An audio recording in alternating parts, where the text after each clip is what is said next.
L'association Racine CAF a une devise « Fier l'héritage de nos ancêtres, nous veut faire sorte aller dans le fait noir ».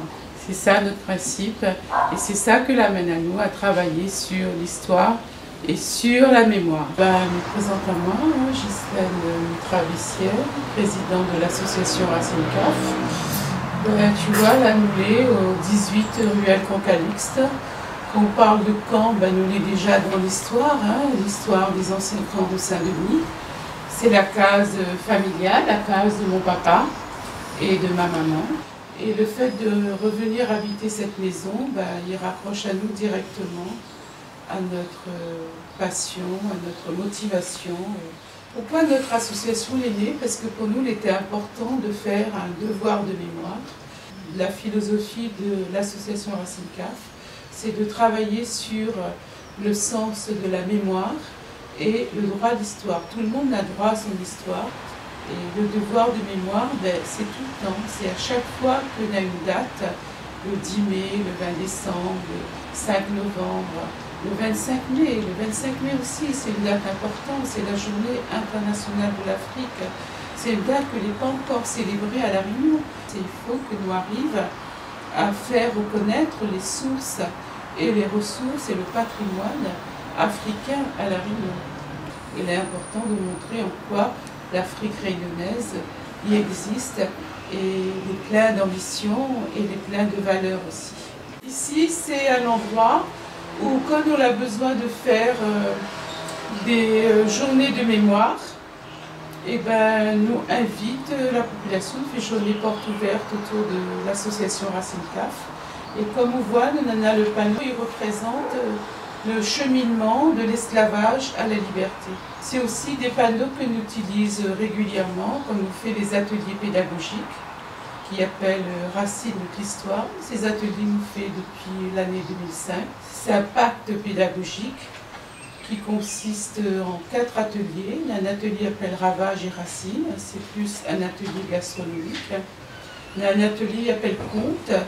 L'atelier appelle musique traditionnelle et nous finit par l'atelier initiation à l'histoire, depuis la maternelle jusqu'au lycée, pour parler de l'esclavage, que est un sujet grave, un sujet difficile pour les enfants.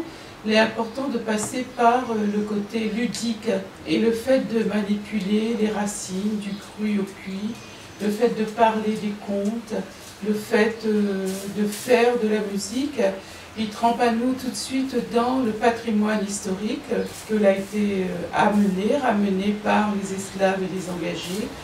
Et c'est une manière pour montrer aux enfants qu'il est dans un continuum et que ce patrimoine a résisté à travers le temps, des hommes et des femmes, qu'il est arrivé de plusieurs endroits, de plusieurs civilisations, notamment l'Afrique, Madagascar et l'Inde, et que l'on emmené ici un savoir-faire, des connaissances, une manière d'éduquer les enfants, des rituels aussi, que l'a résisté malgré la répression, malgré l'exploitation, malgré la traite négrière surtout. Donc on a aussi, on verra derrière, là, tout le travail que nous l'a fait depuis l'existence de l'association, c'est-à-dire depuis 1998. Nous l'a fait plusieurs séminaires, notamment le séminaire sur le CAF, du déni à la réhabilitation, le séminaire sur la réparation, le séminaire sur l'afrodescendance. Un des objectifs importants de l'association, c'est que les Réunionnais y approprient cette histoire. Et c'est à travers la connaissance des dates historiques. Par exemple, une date qui est très importante, c'est le 5 novembre 1811, que nous l'avons contribué avec le comité ELI à faire connaître par différentes manifestations que nous faisons tous les ans depuis 1999 jusqu'à aujourd'hui. Mais il faut savoir que les associations sont toujours à l'initiative de ces actions et c'est en cela qu'il est important que nous existons, que la société civile existe, parce que nous contribuons à faire connaître ces dates que les oubliées. Mais là aussi, le 20 décembre, quel contenu nous veut donner au 20 décembre? D'abord, pour nous, c'est la fête CAF. Ce n'est pas la fête de la liberté métisse, c'est la fête CAF. On a effectivement toute une partie fête à mettre en place, mais là aussi une partie réflexion qu'il faut reconnaître. Et le 10 mai La loi Taubira de Lannon est là pour ça. Elle a reconnu l'esclavage comme crime contre l'humanité. Donc l'esclavage, c'est un crime. Il faut tout le temps dénoncer ce crime, mais il faut aussi dire comment les esclaves ont vécu, comment ils ont résisté. Et c'est cette résistance qui permet d'offrir à nous, réunionnais d'aujourd'hui, des héros. Les héros de la liberté. Et ces héros, c'est nos références. Et c'est aussi les références du peuple réunionnais. L'histoire n'est pas suffisamment diffusée, n'est pas suffisamment divulguée. Mais ce que l'a avancé, il faut reconnaître, ce que l'a avancé, c'est une conscience historique. Aujourd'hui, nous rendons compte que les gens, ils demandent à connaître cette histoire et les fiers de rencontrer cette histoire. Les fiers